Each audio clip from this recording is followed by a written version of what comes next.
అందరికీ నమస్కారం. నేను మీ ఆయుర్వేద డాక్టర్ చిట్టిగొట్ల మధుసూదన శర్మని. మనం ఈ వీడియోలో స్ట్రెచ్ మార్క్స్ తగ్గేందుకు చక్కటి వైద్యం అనేటువంటి ఆసక్తికరమైనటువంటి అంశాన్ని గురించి తెలుసుకోబోతున్నాం. Stretch marks. ఈ స్ట్రెచ్ మార్క్ అనేటువంటి సమస్య స్త్రీలలో పురుషుల్లో ఇద్దరికి కలుగుతున్నప్పటికీ పురుషులు అంతగా పట్టించుకోరు కానీ స్త్రీలు మానసికంగా వాళ్ళు పడేటువంటి బాధ వర్ణాతీతం. ఈ స్ట్రెచ్ మార్క్ వల్ల ఇలాంటి నొప్పి, దురద, పోటు, సలుపు ఇలాంటివి ఉండవు కానీ కేవలము ఆ యొక్క ఆకర్షణ తగ్గిపోయేటువంటి పరిస్థితి, సౌందర్యపరమైనటువంటి ఇబ్బందులు ఎదురయ్యేటువంటి పరిస్థితి ఉంటుంది తప్ప వేరే రకమైన ఇబ్బందులు ఉండవు.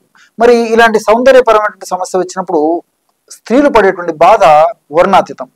ఈ స్ట్రెచ్ మార్క్స్ మెడ నుంచి తొడల వరకు ఎక్కడైనా రావచ్చు. అంతేకాకుండా ముఖ్యంగా బరువు ఎక్కువగా పెరుగుతున్నటువంటి వాళ్ళలో ఈ స్ట్రెచ్ మార్క్స్ చాలా మందిలో సర్వసాధారణంగా కనిపిస్తుంటాయి. ఈ బరువు కూడా 10 కేజీలు అంటే ఉండవలసినటువంటి బరువు కంటే 10 కేజీల బరువు పెరిగినటువంటి వాళ్ళలోనే స్ట్రెచ్ మార్క్స్ సర్వసాధారణంగా కనిపిస్తుంటాయి. అంతేకాకుండా ఈ బరువు కూడా నిదానంగా క్రమక్రమంగా బరువు పెరిగేటువంటి వాళ్ళల్లో చాలా తక్కువ శాతంలో ఉంటాయి కానీ స్పీడ్ గా కొంతమంది బరువు పెరిగిపోతుంటారు అనమాట. మరి ఈ స్పీడ్ గా అతి స్పీడ్ గా బరువు పెరిగేటువంటి వాళ్ళలో ఈ స్ట్రెచ్ మార్క్ సమస్య మరీ ఎక్కువగా ఉండేటువంటి పరిస్థితి ఉంటుంది. అంతేకాకుండా నీళ్లు తక్కువగా తాగేటువంటి వాళ్ళలో కూడా ఈ స్ట్రెచ్ మార్క్ సమస్య ఉంటుంది అనమాట.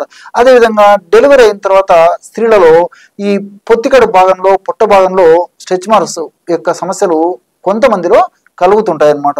మరి ఏది ఏమైనప్పటికీ ముఖ్యంగా మహిళలు, స్త్రీలు మాతృమూర్తులు పడేటువంటి బాధ వర్ణాతీతం. దీనికి రకరకాల ప్రయత్నాలు చేస్తూ ఉంటారు కానీ ఆశించినటువంటి స్థాయిలో వాళ్ళకి ఫలితం కనిపించక నిరాశ నిస్పృహలు కూడా గురయ్యేటువంటి పరిస్థితి ఏర్పడుతూ ఉంటుంది.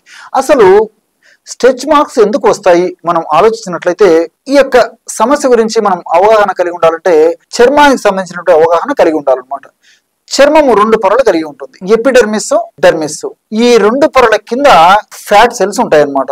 మనకి ఈ ఫ్యాట్ సెల్స్ మధ్య భాగంలో ఒక ప్రోటీన్ తో నిర్మితమైనటువంటి ఎలాస్టిన్, కొలాజిన్ అంటే కొలాజిన్, ఎలాస్టిన్ అనేటువంటి ఒక బ్యాండేజ్ అనేది ఒక నిర్మాణాలు ఉంటాయన్నమాట. ఇవే మనకి ఈ స్ట్రెచ్ మార్క్స్ వచ్చేందుకు కారణభూతమవుతాయి. ఇవి గట్టిగా పటిష్టంగా ఈ నిర్మాణాలు ఉంటూ ఉంటాయి అనమాట. కానీ ఈ స్ట్రెచ్ మార్క్స్ సమస్య ఉన్నప్పుడు ఏం జరుగుతుందంటే అంటే ఆ సమస్య వచ్చేందుకు ఇది ఎలా కారణమవుతుందంటే ఇవి ఒక స్థాయి వరకు విపరీతంగా సాగిపోయి తర్వాత కట్ అయిపోతాయి అనమాట. ఎప్పుడైతే ఇవి బాగా సాగిపోయి కట్ అయిపోతాయో అప్పుడు మనకు స్ట్రెచ్ మార్క్స్ రూపంలో దర్శనమిస్తూ ఉంటాయి అన్నమాట. ఇది స్థూలంగా అక్కడ చర్మంలో జరిగేటువంటి మార్పు. ఈ యొక్క సమస్య అంటే ఈ యొక్క కొలాజన్, ఎలాస్టిన్ అనేటువంటి ఈ యొక్క ఫైబరు పనితనం సమర్థవంతంగా లేకపోవడానికి కారణం అంటే సి విటమిన్ తక్కువగా ఉండడం. సి విటమిన్ బాగా ఉన్నటువంటి ఆహార పదార్థాలు మనం బాగా తీసుకున్నట్లయితే ఈ కొలాజిన్, ఎలాస్టిన్ అనేటువంటి యొక్క పదార్థం బాగా తయారైపోయి స్ట్రెచ్ మార్క్స్ రాకుండా ఉంటాయి. చిన్న చిన్న స్ట్రెచ్ మార్క్స్ తగ్గిపోతాయి. అదేవిధంగా స్ట్రెచ్ మార్క్స్ మరీ పెరగకుండా ఉండేందుకు కూడా ఈ యొక్క సి విటమిన్ చాలా ఉపయోగపడుతుంది. మరి ఉన్నటువంటి స్ట్రెచ్ మార్క్స్ ని ఎలా తగ్గించుకోవాలంటే ఒక్క భాగము పటిక పొడి అంటే శుభ్ర భస్మ అనేటువంటి పేరుతో మనకు ఆయుర్వేద ఔషధ విక్రయశాలలో పచారి కొట్టలో దొరుకుతుంది అనమాట. శుభ్ర భస్మ అంటే ఆలం పటికని శుద్ధి చేసేసి ప్యూరిఫికేషన్ చేసేసి మనకు భస్మ రూపంలో అమ్ముతుంటారు. అదైనా వాడుకోవచ్చు, లేకపోతే ఆలం యాజ్ యూజువల్ కూడా వాడుకోవచ్చు అనమాట. మనకు పటిక దొరుకుతుంది. ఆ పటికని తెచ్చుకొని మెత్తగా పౌడర్ చేసేసి తెల్ల పౌడర్ అయిపోతుంది అనమాట. కాబట్టి ఇలాంటి పౌడర్ అయినా వాడుకోవచ్చు. శుద్ధి చేసినటువంటి ఈ యొక్క పటిక పొడి కూడా వాడుకోవచ్చు. శుద్ధి చేసిన దాన్ని అయితే శుభ్రభస్మ అంటారు, మామూలు దాన్ని అయితే పటిక పొడి అని చెప్పేసి చెప్తూ ఉంటారు అనమాట. ఇది ఒక భాగం తీసుకుంటే దీంట్లో తగినంత ఆల్మండ్ ఆయిల్, బాదం నూనె కలిపేసేసి ఒక క్రీమ్ లాగా తయారైన తర్వాత ఆ క్రీమ్ లాగా తయారైనటువంటి ఔషధాన్ని ఈ స్ట్రెచ్ మార్క్స్ ఉన్నటువంటి ప్రాంతంలో అప్లై చేసేసి సున్నితంగా మర్దం చేస్తుండాలన్నమాట. ఈ విధంగా చేయడం వల్ల క్రమక్రమంగా ఆ కొద్ది గొప్ప ఉన్నటువంటి ఈ స్ట్రెచ్ మార్క్స్ తగ్గిపోయి ఆ స్ట్రెచ్ మార్క్స్ పెరగకుండా కూడా ఈ యొక్క ఔషధం కాపాడుతుంటుంది అనమాట. కారణము ముఖ్యంగా ఈ యొక్క పటికలో ఉన్నటువంటి వివిధ రకాలైనటువంటి రసాయన ఔషధ గుణాలు ఈ యొక్క స్ట్రెచ్ మార్క్స్ తగ్గేందుకు ఉపయోగపడతాయి. అదేవిధంగా బాదంలో ఉన్నటువంటి ఈ విటమిన్ ఈ స్ట్రెచ్ మార్క్స్ తగ్గేందుకు, స్ట్రెచ్ మార్క్స్ పెరగకుండా ఉండేందుకు ఉపయోగపడుతుంది అనమాట.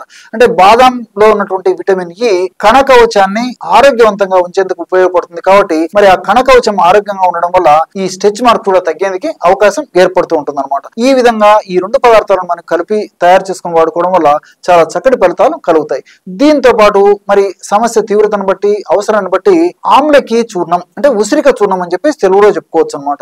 ఈ ఉసిరిక చూర్ణము రోజు ఒక్కసారి 1-2 గ్రాములు, సమస్య మరి ఎక్కువగా ఉంటే రోజు 2 సార్లు కూడా పూటకి 1-2 గ్రాముల ఈ యొక్క చూర్ణాన్ని తగినంత తేనెతో గాని లేకపోతే కాస్త ఒక 50 ml నీళ్ళలో కలుపుకొని క్రమం తప్పకుండా సేవించడం వల్ల ఈ స్ట్రెచ్ మార్క్ సమస్య పెరగకుండా ఉంటుంది.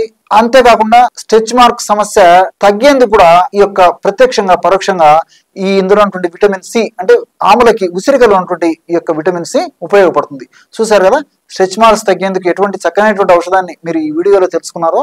మరొక వీడియోలో మరొక అంశంతో మళ్ళీ కలుద్దాం. అంతవరకు నమస్కారం. మీ చిట్టిపొట్ల.